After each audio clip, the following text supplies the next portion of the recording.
สบายดีทุกคนทำมาลกผักบงน้ำกันลกผักบงตอนเที่ยงแดดเที่ยงผ้าแต่ว่าลูกค้าสั่งก็เลยได้ลกไปเด้ลกไปนี่เด้เอาไปขายแต่ว่าก็ฮอดแดดลกมันหา1,000 กีบดอกขายกับบ่ได้แพงฟังเสียงลกเค็ดแขวแท้ๆ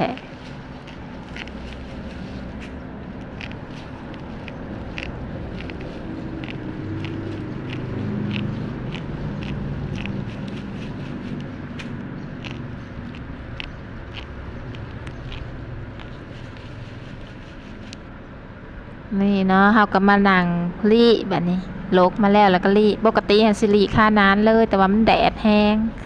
ก็เลยลกสีซ้ำมาลี่ในห่มก็ลี่ไป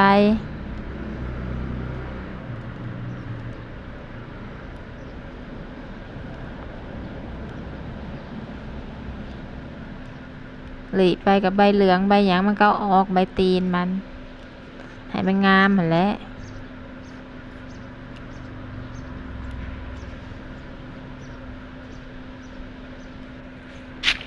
ต่อไปเขาก็มาล้างวันนี้ถิ่มลงน้ำในอ่างก็มาล้างมันให้มันหลอนให้มันเกลี้ยงให้งามน้ำก็น้ำบาดาลถังขึ้นมาหด